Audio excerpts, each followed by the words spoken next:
Lovely to meet you guys and to be able to join the session today.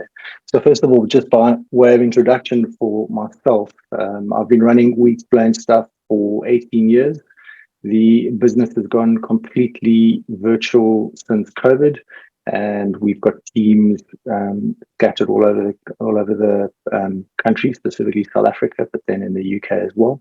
And our core skill set as a business is we focus on sales enablement, really around businesses that have complex products and services. So that is really our superpower, is being able to help those teams articulate their value proposition in a simple, easy, and simple to understand manner that can drive sales. So the title of my presentation today, I'm just going to do a share screen. Just tell me if it all works. I'm going to make it full screen. So the title of my presentation is In Sales, Everything is Connected. And really this insight comes from working with large corporates over the last 18 years, seeing how there's not just front office, but there's multiple things at play that actually drive the closing of a sale in a business. So just by way of introduction, I thought I'd share something that I found quite hilarious, but quite insightful as I was sitting at a guest house in Johannesburg, South Africa, a couple of years back. And I was sitting there enjoying my bacon and egg breakfast at the guest house, and there was a table next to me.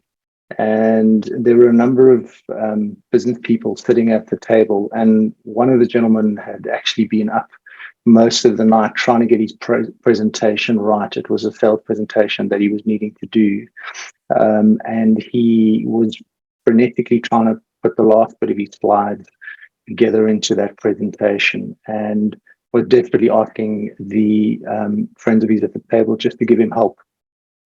Most of them were more interested in eating their baked beans and drinking their coffee, and obviously eating their egg and bacon sandwiches. But it was an interesting insight for me, because I could see he hadn't fully come to terms with exactly what he was trying to articulate in his sales presentation, and he was now using PowerPoint to do his thinking. And it's something that I often see as a specialist in this space around packaging business information simply. I see a lot of my clients caught in this frenetic space just before a presentation, the night before, trying to gather their thoughts. I went on to finish my breakfast and headed off to my first meeting. Really, really glad that I wasn't that guy. So the challenge that I often see in this space working with businesses is everybody wants to grow their businesses, and there's often numbers that are thrown around. People say 15 to 25%, but those are kind of the sales numbers that businesses are looking to improve their growth by, generally on an annual basis. The challenge with that, and there's a big but around that, and again, just working with businesses over the years and helping them map out their strategies and really look at how that fits into exactly what they're trying to articulate out in the market, is the staff in those businesses, only 10% of them actually fully grasp what exactly the business is trying to do strategically, and how those particular products and services that are being sold to the customer actually align with that strategy. And it goes a little bit deeper than that.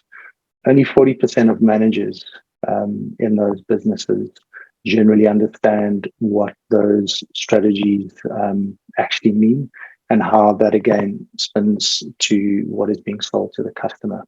And the challenge in that space is, if you look at it from a leadership point of view, leadership in any organization generally dictates the culture of that organization. So if your leaders are not unsure of your strategy, it says a lot about the actual culture in that organization.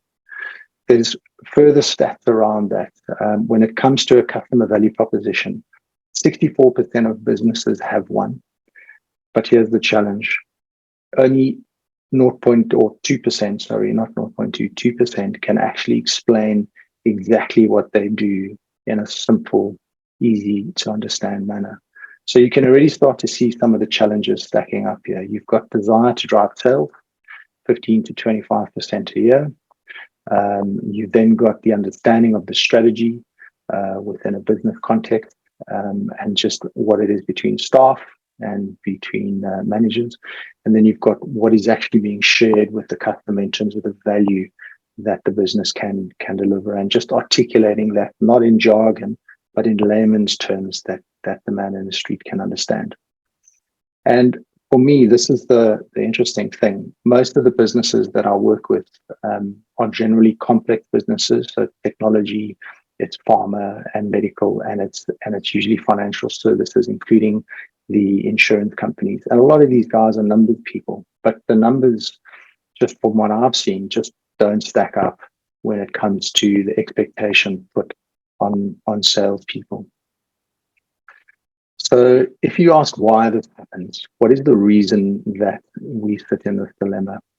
And here is one of the biggest ones. If you look at just the sheer influx of information that we're getting day to day, the amount of reports people have to read, the amount of product information they need to read, the kind of ongoing engagements that we have around information, even in our private lives where we're part of school WhatsApp groups and clubs and things like that. There's a complete information overload, which is just being bombarded, which is just bombarding our brains daily. And that directly has a knock-on effect with regards to how we actually process that information. And I can see it. My kids are both, they're 12 and 13, and they engage a lot with technology. I try and get them to read more, but they're so busy hopping from one thing to the other that I actually see with them, their comprehension levels actually, they either drop or they don't exist. And I see this a lot with my clients as well. I have clients who are so busy hopping between meetings and hopping between information, and that when it comes to grasping those core principles and concepts that they really need to understand, like strategy and value proposition, and just how everything they do is linked to that, you see them sharing stuff, but not really grasping the importance or exactly comprehending what those things mean. And I did something just as a bit of a laugh. I went and I looked online, and I found something that I thought I'd share in the presentation. But again, working in these industries that I work in, jargon and acronyms are absolutely prolific. I sometimes will sit in meetings where there's so many things that are shared, and you afterwards you wonder what half of these things are. And unfortunately, which is why I share it, I can't be let off the hook with a business called We Explain Stuff. So I inevitably am the fool in the meeting that ends up putting my hand up or going to somebody afterwards and saying, please, can you explain what that means? So what I did is I actually I went and searched online, and I found this Lorem Ipsum corporate jargon generator, which I thought was quite hilarious. And if you read it quickly, there are elements in this that make sense, but I sometimes think a lot of our engagements with customers as well as with each other kind of fall into this space where we use these fancy buzzwords to talk to things, thinking that we sound very smart, but often just confusing the hell out of each other and out of our clients.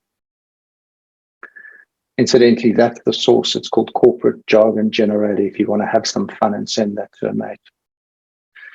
So the result of this, what inevitably ends up happening is we end up rowing in different directions. And obviously that varies on the size of the business. If your business is smaller, you can probably mitigate a lot of those challenges. But at the same time, if your business is smaller, you're often having to pedal harder, which means that you can miss information. But I see this especially in businesses that are kind of in the mid-corp size.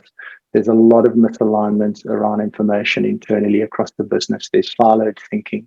Everybody's not really on the same page. They're so busy rushing ahead with their own KPIs that they don't understand some of those fundamentals are shared right in the beginning. So what this all comes down to is we don't really get some of the stuff that we're saying. And I quoted I threw a saying in here, we don't know Jack, which is really an American saying, but it means that we don't get stuff. And what I did with that is I threw in Jack Walsh. And Jack Welch, I don't know if anybody knows Jack Welch. He was the CEO of General Electric. And the fascinating thing about him is he was an engineer initially and then moved up to the CEO level. And he struck a lot of fear into many of the people that worked for him, I think in a really good way, in that he would stop people in the passage or in the corridors or at the water cooler, and he'd say, what are our values? What is our purpose? What are we strategically trying to do as a business? And he was really passionate about trying to make sure that people were really engaged with what the business is and not just selling products and services. And he also used to annoy the hell out of his team. Apparently, what would happen is managers would come into his office and they would have these really dense PowerPoint presentations, and they were really excited because they had cracked something really good for the business, some kind of sales presentation or strategic objective or something that they had mapped out and found great insight in. And Jack would look at them and he would apparently simply grab a piece of white paper near his printer, put it on the table with the pen and say, please draw on here what you're explaining in those 50 slides. And his managers' ears used to go red. They would look at him, walk out of the room, and they simply couldn't do it. And there's a great quote that goes with that. It says, if you can't explain it simply, you haven't understood it well enough. And I think, again, it just goes back to my earlier comment about we throw these things around, but often the comprehension and what exactly we're trying to say. And if we can, we actually battle with that. So we therefore can't articulate it in simple, easy to understand terms. The reason why this matters and the powerful thing about what Jack said, and he did this many years ago, it was part of his leadership style, was he knew that the stakeholders in a business varied greatly in terms of understanding. You had some people who were working in shops, engaging with customers, and you had your C-suite all the way up to the other side of the business. And everybody really needed to be aligned around exactly what the business was trying to get right. And if that couldn't be explained simply, then he knew he wouldn't have alignment in the business.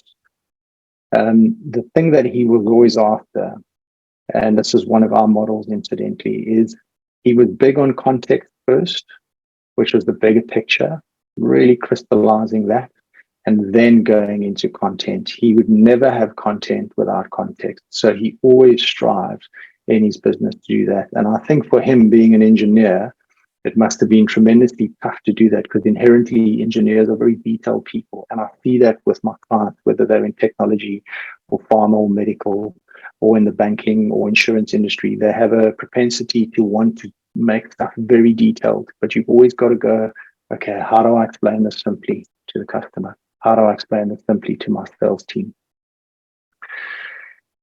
The other thing that Jack knew was what people say and what they heard, what was heard by the others and what was meant are often misaligned, which is why he was often a big fan of drawing and sketching things out. And in his early years, he actually wanted to go to art school.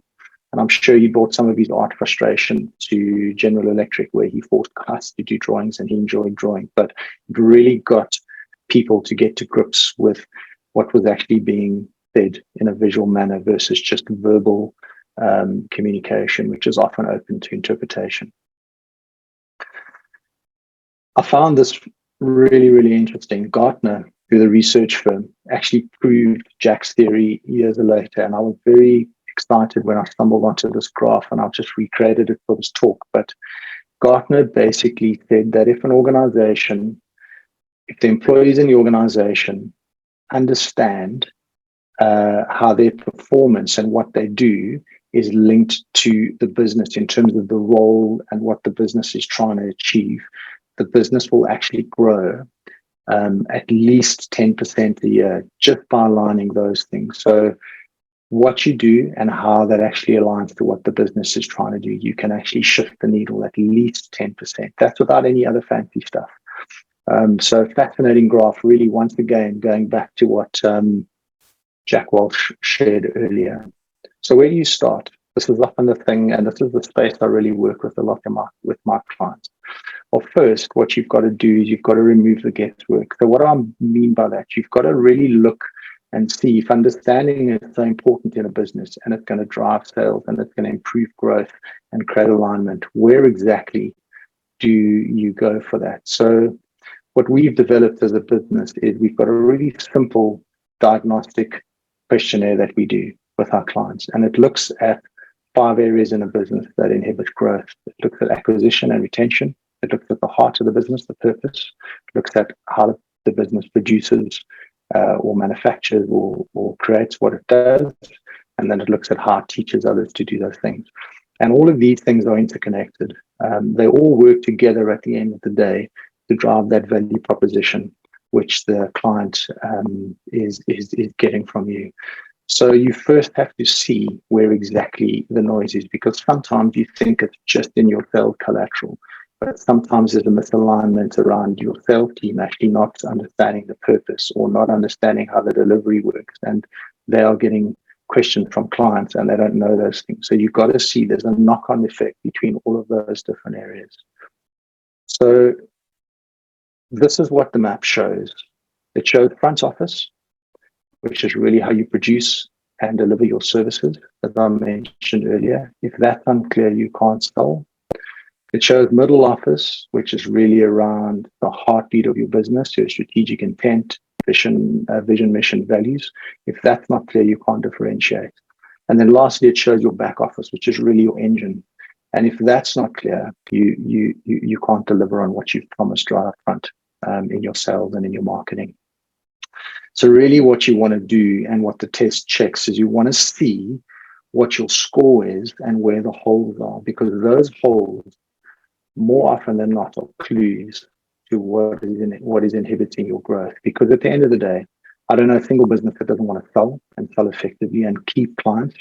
I don't know a single business that doesn't want to differentiate itself from others in the market. And I don't know a single business that doesn't want to deliver on what it's promised at the end of the day.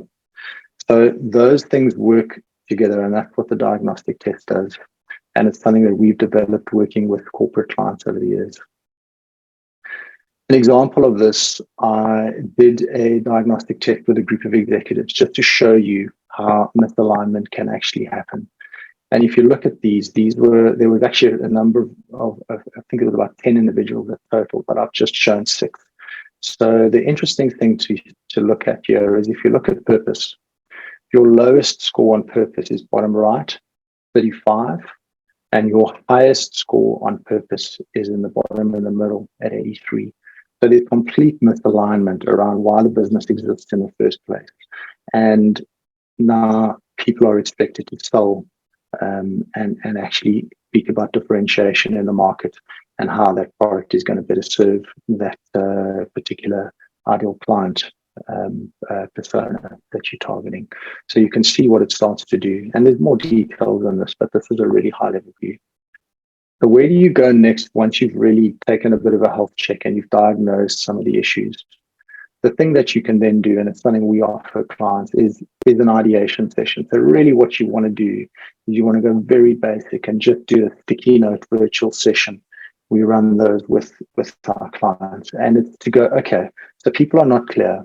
Let's remember what Jack Walsh said. He was big on distilling everything and crystallizing it onto one page. If we had to talk about our value proposition or the purpose of our business or our strategic intent or how our processes work when clients are onboarded, let's get everybody in the room that's relevant to that and let's map it out together. Let's make sure everyone is aligned.